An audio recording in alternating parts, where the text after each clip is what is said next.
I want you to imagine meeting Allah subhanahu wa ta'ala on the Day of Judgment, and Allah subhanahu wa ta'ala making you aware of a tragedy that was going to happen to you but was averted by one of your du'as. You would have never even known that this was potentially going to be a part of your story. You see, a lot of times we trust Allah subhanahu wa ta'ala to relieve us of a hardship that we already know is present in our lives. But of the beauty of that relationship with Allah subhanahu wa ta'ala is that you realize that your du'as that are preventative against hardship are working in your favor every day. And you don't need to see the immediate effect of your du'a to repel that hardship to know that it is happening on a regular basis. So we've already established that there are du'as that change circumstances, and there are du'as that change the way that we deal with circumstances.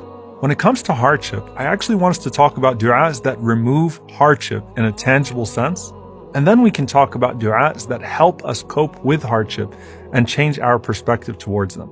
And when it comes to these du'as related to hardship, there are du'as we learn from the Prophet ﷺ that are preventative in their nature, and there are du'as that come after the fact. And subhanAllah, of the blessing of azkar al-sabah wal-masa, the morning remembrances and the evening remembrances, is that they actually include all of these du'as that are preventative in their nature, in relation to pain in this life and punishment in the hereafter. So there are two du'as that have a story behind them that are deeply profound and that should be repeated every single morning and every single evening. The first one is the du'a that Uthman radiallahu ta'ala anhu narrates from the Prophet sallallahu alaihi wasallam, that the Prophet sallallahu alaihi wasallam said that a person will not be harmed by anything in the heavens or in the earth if they say every morning and every evening, Bismillahi alladhi la yadurru ma'ismihi shay'un fil ardi wala fis sama' wa huwa as-sami'ul alim.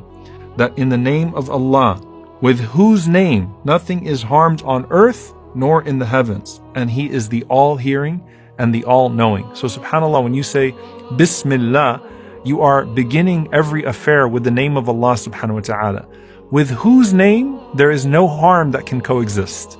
Where Allah is, no harm can be. Wa huwa as-sami'ul alim. You can't hear or see or know all of what is happening around you and things that are coming your way. Just imagine, subhanAllah, the signal or something that's happening or something that's about to strike you from behind you. You can't see it or hear it or perceive it. Allah subhanahu wa ta'ala sees, hears, and perceives everything. And so this dua is beautiful. It's comprehensive. And the Prophet ﷺ is saying that if a person says this, it will protect them from all harm in the earth and from the heavens.